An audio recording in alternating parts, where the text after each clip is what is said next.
بسم الله الرحمن الرحيم الحمد لله رب العالمين والصلاة والسلام على نبينا محمد وعلى آله وأصحابه وسلم تسليما مزيدا ثم أما بعد إخوة الكرام السلام عليكم ورحمة الله وبركاته.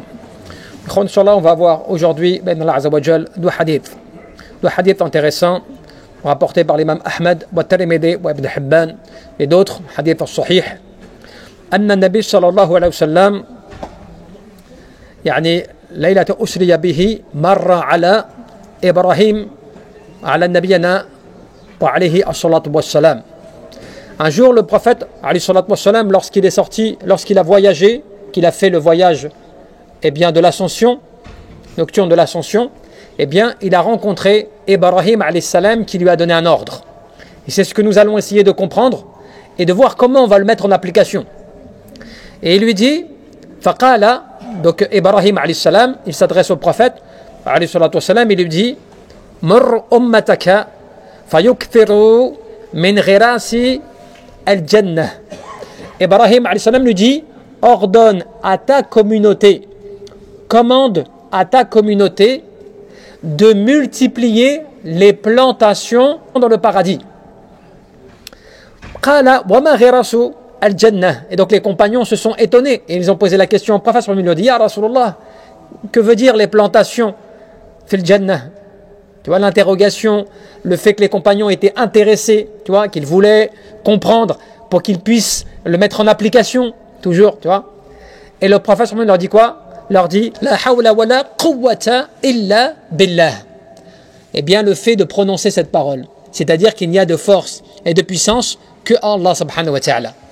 Dans un autre hadith, le prophète il nous est rapporté que un des compagnons est venu voir le prophète afin qu'il soit conseillé sur une chose, qu'il puisse l'aider. Le prophète lui a dit, et le compagnon raconte, donc le prophète lui a dit, Ala adulluka ala babi min abwabi al-jannah.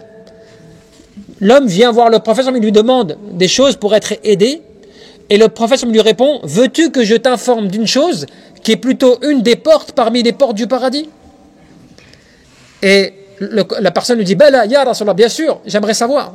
Et il lui dit, La hawla wa la quwwata illa billah. Cette parole encore une fois. Il lui répète cette même parole. Mais qu'est-ce qu'on doit comprendre?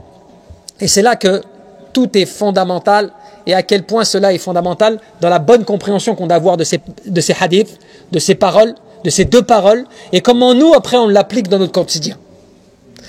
Déjà, il nous est dit que, à la base, par rapport à وَمَنْ كَانَ هَذِهِ فَإِنَّ الْوَاجِبَ عَلَى الْإِسْلَامُ الْأُلُوهِيَّةِ وَالْإِسْتِسْلَامُ لِعَظَمَاتِهِ وَتَفْوِيض الْأُمُورِ كُلِّهَا إِلَيْهِ.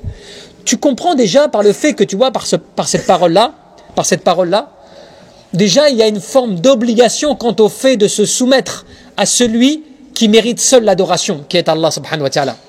À quel point tu dois te soumettre à celui qui détient les capacités, la force de faire et de changer les choses. Et en toute affaire, ce n'est pas simplement dans les affaires religieuses. Dans toutes les situations dans lesquelles tu peux te retrouver, cette parole, elle te ramène à l'ordre. Quel ordre?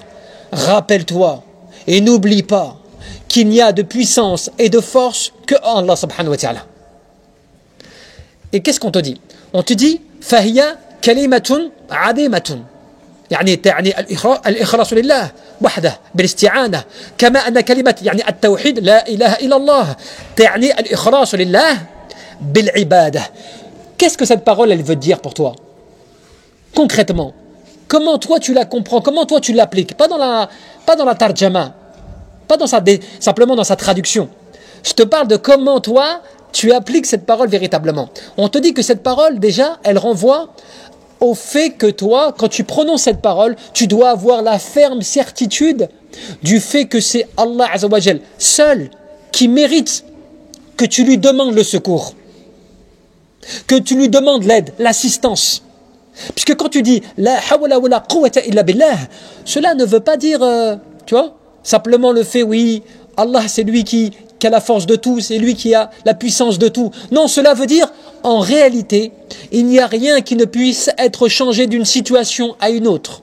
Il n'y a rien qui ne puisse se faire d'une situation à une autre si ce n'est que par la volonté, la puissance et la force d'Allah subhanahu wa ta'ala. Ça change tout. Cela veut dire quoi? Quand des fois la personne n'a pas d'enfant, quand des fois la personne n'a pas d'enfant, quand des fois la personne n'a pas d'argent, quand des fois la personne, tu vois, elle n'a pas de force tout court pour faire quelque chose, elle oublie que tout provient et tout émane d'Allah subhanahu wa ta'ala. Même cela, même la force, la capacité, elle émane d'Allah subhanahu wa ta'ala. Au point qu'on te dit que cette parole, elle nécessite la sincérité dans le fait que tu vas rechercher le secours. Comme tu as besoin de la sincérité dans le fait de prononcer la parole La ilaha illallah, qui est la parole de l'unicité d'Allah subhanahu wa ta'ala, qui est bien au-delà de ce que tu crois. Et c'est pour ça qu'on te dit quoi? On te dit Illa yani bi ikhlas al-ibadah kulliha. Yani, en réalité, ولا يعني تتحقق لا حول ولا قوة إلا بالله إلا بإخراج الاستعانة كلها لله. Tu ne pourras jamais véritablement mettre en application cette parole d'il n'y a de puissance et de force qu'en Allah qu'à condition que tu sois sincère dans ta demande d'aide auprès d'Allah. C'est-à-dire que quand tu demandes l'aide auprès d'Allah, quand tu reviens à Allah subhanahu wa ta'ala, quand tu sais que c'est Allah subhanahu wa ta'ala seul que tu demandes le secours et l'aide, cela se sera réalisable qu'à condition que tu sois sincère dans ta demande.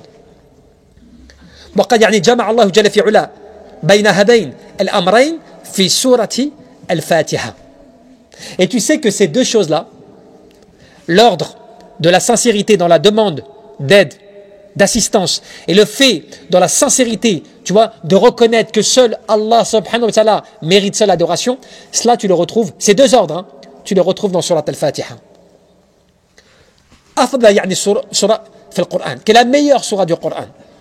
وذلك في قوله تبارك وتعالى إياك نعبد وإياك نستعين. Lorsque tu dis c'est toi seul que nous adorons et c'est auprès de toi seul que nous demandons ou que nous recherchons le secours et l'assistance, et bien dans cela فالأول تبرؤ من الشرك. Qu'est-ce que tu fais dans la première chose? Quand tu dis إياك نعبد, qu'est-ce que tu fais?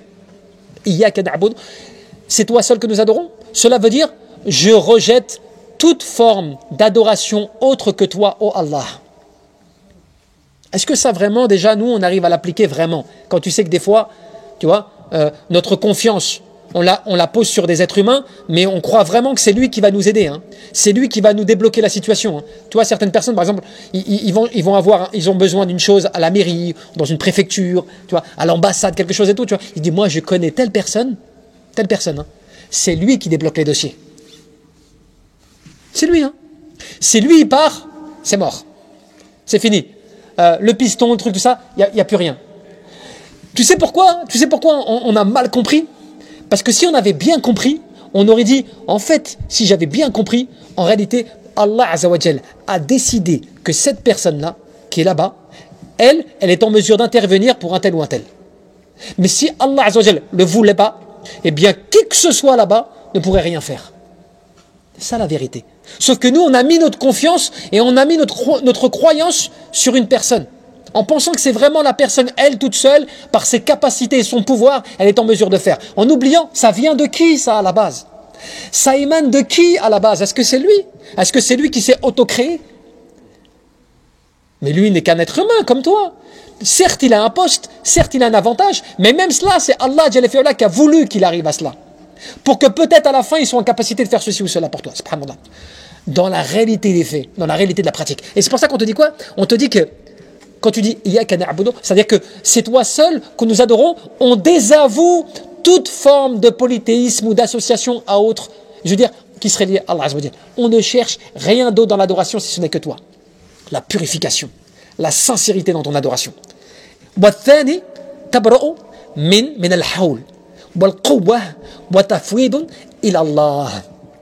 C'est que tu renvoies au fait qu'aucune situation ne peut changer, aucune situation ne peut passer d'une situation à une autre. Rien ne peut être modifié de ta situation si ce n'est par la force et la puissance d'Allah Azza wa Jalla. Cela, ça nécessite aussi une dévotion, une sincérité. Et bien, qu'est-ce qu'on te dit? On te dit وَالْعِبَادَةِ مُتَعَلِّقَةٌ بِالْأُلُوهِيَّةِ بِالْأُلُوهِيَّةِ لله سبحانه وتعالى بالألوهية الله سبحانه وتعالى والاستعانة متعلقة بالربوبياته. Regarde bien. Premièrement, l'adoration, elle est liée à quoi? L'adoration, elle est attachée à quoi? L'adoration, elle est attachée à l'unicité d'Allah. Yani at-tawhid al-uluhiyya. Au fait que tu reconnaisses que seul Allah mérite l'adoration et que c'est à lui seul uniquement que tu dois avouer tout ce que tu fais en termes d'adoration. Subhanallah. C'est pas donné à tout le monde, ça, subhanallah azim. La deuxième chose, le fait que tu vas rechercher l'aide et le secours uniquement auprès d'Allah qui seul mérite, qui détient la royauté, qui détient la seigneurie, ar-rububiyyah. Mais quand tu comprends bien ça, tu sais, quand tu comprends qu'en fait, finalement, dans notre vie au quotidien, et c'est la vérité, dans notre vie au quotidien, on se rend compte qu'on n'applique pas vraiment cela. L'adoration totale pour Allah Azza wa Jal et la remise confiance, le fait qu'en fait, que tu reconnaisses que tout appartient à Allah en termes de force et de puissance. On le voit bien, je vais donner un exemple, mais c'est valable aussi pour la personne qui a pas d'enfant, comme je l'ai dit tout à l'heure. Elle, des fois, où la personne qui n'a pas d'enfant, elle pense que voilà, c'est un problème qui est lié à elle, c'est elle, tu vois. Le mari, tu vois, il l'accable, il l'accuse. Il dit, mais pourquoi je me suis marié avec toi, tu vois? Ah, si j'avais su. Et après, il commence à sortir des kalimat, des paroles graves, tu vois. Il redette, tu vois, le qadar wal qadar, la prédestination et le destin d'Allah, c'est pour ça qu'il avait destiné pour lui. Tout cela, il le rejette. Pourquoi? Parce qu'en fait, à un moment, il a perdu complètement, à la base déjà, c'est qu'il ne le savait pas, le fait que quand tu dis dans ta sourate, que tu répètes dans tes prières constamment, Iyyaka na'budu wa iyyaka nasta'in, c'est toi seul que nous adorons, et c'est auprès de toi seul qu'on recherche le secours ou l'aide, ou l'entraide. Cela veut dire que si Allah Jalla fi'ala le voulait, eh bien, j'aurais des enfants. Si Allah le voulait, je ne vivrais pas ici. Si Allah le voulait par sa puissance, il changerait telle ou telle situation. Si Allah Azza wa Jalla le voulait, mais pourquoi est-ce que finalement on doit le faire et des fois ça n'arrive pas? Parce qu'Allah Jalla fi'ala demande de toi uniquement al-asbab, les causes. Que tu réalises les causes. Et tu sais pourquoi? Regarde le prophète sallallahu alayhi wa sallam. Tu sais quand il a combattu dans les Ghazawat, tout ça et tout. Tu as vu quand il a été attaqué, qu'est-ce qu'il faisait? Est-ce que, regardez bien, rappelez-vous dans la Sirah, dans sa biographie, est-ce que lorsqu'il entendait que des ennemis s'organisaient contre lui, lorsqu'il entendait que des gens voulaient le tuer, que des gens avaient commencé à s'organiser, avaient commencé à mettre en place un guet-apens pour l'éliminer, qu'est-ce qu'il faisait? Il s'organisait, il se protégeait, il prévenait ses compagnons, il mettait des gens en garde. Rappelle-toi quand une nuit il a dormi chez lui, tu vois, et Ali a changé, a pris sa place dans son lit, pour faire croire qu'en fait qu'il dormait tout le temps dans la nuit. Mais posez-vous la question, si Allah le voulait, qu'est-ce qu'il aurait fait? Mecca, il l'aurait détruit ou l'aurait jeté dans une autre contrée géographique. Si Allah le voulait, il aurait pris son prophète, il l'aurait monté dans les cieux, comme il a fait avec Isa alayhi salam. Si Allah le voulait, il aurait donné la force au prophète Mohammed ibn Abdullah alayhi salam, la force qu'il a donnée à Sulaiman alayhi salam, ou à Daoud alayhi salam. La royauté mondiale, la royauté du monde. Que à son écoute donc obéissent les fourmis, les abeilles, les djinns, tu vois, c'est vrai ou pas? Mais Allah Jalla fi'ala n'a pas donné ça à son prophète. Qu'est-ce qu'il avait? Il a donné à son prophète le dernier des prophètes, le meilleur des prophètes, le plus grand des prophètes, le plus béni des prophètes. Il lui a donné les capacités humaines. C'est-à-dire, il faut que tu fasses des causes. Il faut que si tu pars en voyage, tu prépares des provisions pour te nourrir. Alors que j'aurais pu faire, comme pour Isa alayhi salam, faire descendre du ciel des tables de nourriture, n'est-ce pas?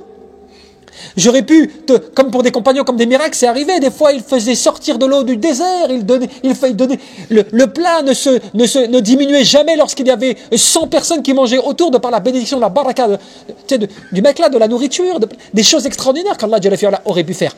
Mais Allah Jalla fi'ala a voulu que son prophète, tu sais quoi, il mette et il montre à la Ummah jusqu'à la fin des temps, il montre qu'est-ce que veut dire vraiment la ilaha illallah. Et qu'est-ce que veut dire vraiment la hawla wa la quwwata illa billah? Tu dois faire les causes, tu dois réaliser les causes, tu dois lutter, tu dois te protéger. Lorsqu'il était en Ghazwat, quand il allait en Ghazwat, qu'est-ce qui se passait? Il mettait des armures, voire même des fois il mettait une double armure. Il mettait un casque pour se protéger. Tu vois? Alors qu'on aurait pu dire, mais il lui mettait une armée d'anges, il n'y a personne qui peut l'approcher. C'est vrai ou pas? Puisque c'est arrivé à Badr. Subhanallah. Mais il faut bien qu'on comprenne que l'être humain, nous, regardez, pourquoi est-ce qu'on n'a pas compris? Vous savez pourquoi on n'a pas? Parce que nous, dès qu'on n'a pas ce qu'on veut, on se plaint. Dès qu'on n'arrive pas à ce qu'on veut, on désespère. Dès qu'on voit pas la Ummah, les gens, tu vois, qui se comportent comme on voudrait qu'ils se comportent, eh ben on désespère. C'est vrai ou pas? On est comme ça, subhanallah. Au point même, regardez bien, que tu vois, Ahad min al-ulama, Ibn Taymiyyah, Cheikh al-Islam, Taqi-d-Din, qu'est-ce qu'il dit? Il dit, une belle parole, il dit, en fin de compte, il ne fait pas partie de la bonne morale de l'islam et du bon comportement du musulman de considérer que la Ummah, que la communauté, tu vois, elle est perdue, ou bien elle est mauvaise, ou des choses comme cela, quand il oublie qu'en fin de compte, Allah Jalla fi'ala ne veut pas que tu analyses la Ummah de manière générale. Il veut que tu saches que dans cette communauté, il y aura toujours du bien, de la vérité, et que toi, tu dois t'attacher à cela. Et tu ne dois pas chercher à comprendre le fait que, tu vois, parce que de tout temps, même à l'époque du prophète, de tout temps, il y avait des tentations, il y avait des perversions, il y avait des égarements, il y avait du politisme grave, il y avait des choses graves qui se passaient. Avant même l'islam, les gens faisaient tawaf, tout nus autour de la Kaaba, ils enterraient leurs filles vivantes. Des choses graves qui se passaient. Et pourtant, est-ce que c'est pour cela qu'il y a eu le désespoir auprès du prophète? Au contraire, il avait tout le temps l'optimisme. Subhanallah. Tu sais, qu'est-ce que ça te ramène à quoi, ça? Ça te ramène à la bonne compréhension, encore une fois, tu vois, de din, subhanallah, din al-islam. Tu vois, comment toi tu l'appliques, ce que tu as compris, tu vois, cette parole. Et au point que les ulama te disent quoi? Ils te disent, la plupart des gens, regarde bien cette parole. Et ça, c'est Cheikh Abd al-Razzaq al-Badr. Alors, il te dit quoi? Il te dit, regarde bien, il te dit, hiya, yani, kalima, isti'ana, la kalima, istarja'a.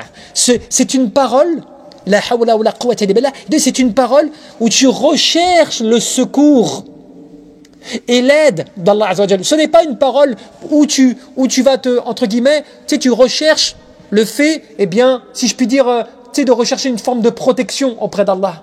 Parce que tu as une forme de tristesse ou de désespoir. Tu te dis, c'est pas cette parole-là. Tu sais pourquoi il te dit ça? Il te dit parce que وَكَثِرٌ مِنَ النَّاسِ يَقُولَهَا عِنْدَ الْمَصَائِبِ بِمَنْزِلَةِ الْإِسْتِرْجَاعِ. Parce qu'il y a beaucoup de gens, tu as remarqué ou pas?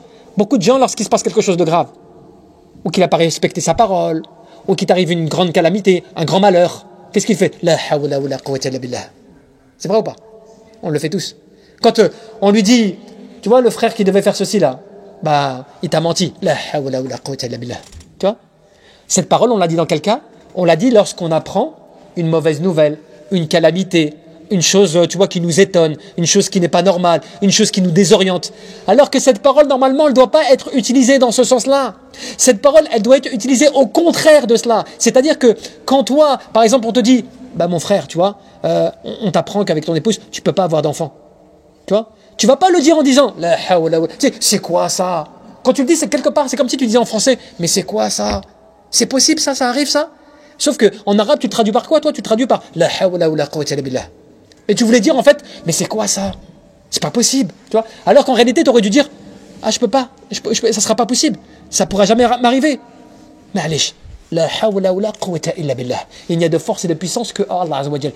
De toute façon, ça émane que de lui. Il n'y a que lui qui peut changer la situation. Il n'y a que lui qui peut faire que la chose sera différente s'il le veut. Parce que tout émane de lui. Tu vois, là, t'es dans quoi? Quand tu as prononcé cette parole, qu'est-ce que tu as fait là? Tu as recherché le secours et l'aide auprès d'Allah. Tu n'as pas dit ça par forme de désespoir et de tristesse ou de reconnaissance d'une calamité.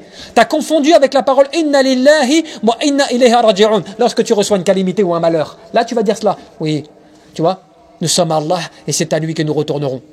Tu vois, là dans ce cas-là, c'est quand tu apprends un malheur, tu apprends une calamité, tu apprends une perte de quelqu'un, tu vois, tu prononces cette parole, tu vois. Là c'est différent. Et c'est là que tu comprends la compréhension, tu vois, de ce que tu connais, des hadiths que tu connais, des paroles que tu connais, comment je les mets en application. C'est comme l'amr bil ma'ruf wa nahy 'anil munkar. Tu vois, le fait d'ordonner le bien et d'interdire le blâmable. Des fois, toi, tu crois que c'est applicable comme ça, pour tout et n'importe quoi. Non, mais moi, je dois dire le haqq, tout ça et tout. Tu vois? Il y a des gens, des fois, même à la mosquée, non, c'est pas comme cela. Regarde bien. Il donne une situation étonnante. ابن القيم رحمه الله عليه ذكر في كتابه إعلام الموقعين عند رب العالمين كتاب عظيم. Dans son ouvrage, il raconte une anecdote. Il dit, il a été rapporté que mon cheikh, il fait référence à Ibn Taymiyyah, une fois, à l'époque des Tatars, vous savez, c'était un peuple extrêmement violent, extrêmement destructeur, tu vois, et ainsi de suite. Il dit, à cette époque-là, Ibn Taymiyyah marchait avec un de ses compagnons. Et à un moment, il voit les Tatars qui étaient assis sur un coin en train de consommer de l'alcool. D'accord? C'était une époque en fait où les règles étaient appliquées, les règles de Sharia, ainsi de suite. Et donc, ils étaient en train de consommer de l'alcool. Et il passe devant, il ne dit rien. Il ne condamne pas, il ne dit rien. Et ses compagnons, qu'est-ce qu'ils font? Ils s'adressent à Ibn Mas'ud, ils disent, Cheikh, c'est bizarre, tu condamnes pas le mal. Il y a du mal et tout, normalement tu dois condamner le mal. Tu dois dire ce qu'il en est. Qu'est-ce qu'il répond? Il fait, certes, nous savons que l'alcool est haram, est interdit, puisque c'est coranique, et nous savons que c'est interdit par le fait que cela te détourne du rappel d'Allah et te détourne de la prière. D'accord? Comme c'est dans les hadiths, comme c'est dans les ayahs, dans les versets. Il fait, mais le fait que ces gens-là consomment de l'alcool, il est préférable pour eux qu'ils consomment qu'ils arrêtent d'en consommer. Parce que lorsqu'ils arrêtent d'en consommer, eh bien, ils agressent les femmes, ils mettent les enfants en esclavage et ils pillent et volent les gens. Alors que lorsqu'ils sont dans cet état, ils ne causent pas de tort aux gens. Qu'est-ce que cela veut dire? Cela veut dire que ce n'est pas une règle générale ou que tu l'appliques comme ça, tu vois? Mais cela veut dire quoi? Selon la situation et dans laquelle il s'est retrouvé, avec la catégorie de personnes avec qui il avait affaire, eh bien il a considéré que normalement un ordre obligatoire n'était pas applicable dans tel cas. Parce que s'il l'appliquait, les dégâts seraient plus graves que s'il ne l'avait pas, tu vois, que s'il avait en fait empêché de, subhanallah, tu vois, le mal. Est-ce que tu vois le raisonnement? Tu as vu l'analyse? Subhanallah. Mais cela, c'est pas que les ulama te disent, c'est pour cela que même pour l'amr bil ma'ruf wa nahy anil munkar, le fait de commander le bien et d'interdire le blabla, ça nécessite que la personne, elle connaisse, elle ait une certaine connaissance du bien et du mal pour qu'elle puisse le mettre en application. C'est pas tout le monde qui vient comme ça qui dit, tu vois, qui dit, ouais, c'est haram, hada, tu vois. Parce qu'il y a beaucoup de gens comme ça qui viennent nous voir, tu vois, qui me disent, en pleurs. Tu vois, en pleurs. Par exemple, un frère veut se marier avec une femme, tu vois, elle n'est pas musulmane, mais elle veut devenir musulmane, tu vois. Elle a niya, tout ça, tout, subhanallah, l'envie, tu vois. C'est possible, alhamdoulilah, il y a des textes, il y a une divergence, mais là-bas, c'est permis, c'est dans le Coran, tout ça et tout, tu vois. On pleure, tu vois. Pourquoi? Parce que le père, il a dit quoi? Il a dit, il n'y a pas un avis, c'est haram. Juste les musulmans, c'est tout. Tu vois. Comme ça, une fatwa, hagda, bighayri ilm. Donc, ça veut dire, déjà, tu as dit un truc grave parce que tu as dit une parole. On a fait une fois un dars sur le fait de parler sur Allah sans science. C'est pire que le shirk billah, pire que le polythéisme. Parce que ça veut dire que tu as jugé à la place d'Allah. Donc, premièrement, awalan. Wa thaniya, eh bien, tu as causé plus de dégâts que tu as fait du bien. Et à cause de quoi? Parce que tu as compris à toi, à ta manière à toi. Tu vois? Subhanallah. Alors que personne t'oblige à donner une fatwa. Tu peux très bien dire, écoute, je sais pas, j'ai un doute et tout, mais on va bien se renseigner pour être bien sûr. Et quand tu vas te renseigner, tu vas être très étonné. Et des fois, tu vas tellement être étonné que justement, tu vas rejeter peut-être même la vérité. Parce que pour toi, tu vas pas accepter. Alors que, subhanallah, c'est là que tu devrais te dire, eh ben écoute, si c'est permis, si c'est légal et tout, alhamdulillah. Wallah hawla wala quwwata illa billah. Il n'a de puissance et de force que Allah Azza wa Jal. C'est auprès de lui que je recherche le secours. C'est lui qui aide, c'est lui qui soutient. Mais je ne vais pas le dire sous forme de désespoir. Tu vois? Ah, ça va se faire quand même. Ah, ils vont se marier. La hawla wala quwwata illa billah. Tu vois? Là, c'est différent, tu vois, ton interprétation de la chose. Tu vois ce que je veux dire? Allahu a'lam, tabaraka wa ta'ala, an yarzuqana al-ikhlas fi al-qulub wal 'amal wa niyyah. Allahumma rabbana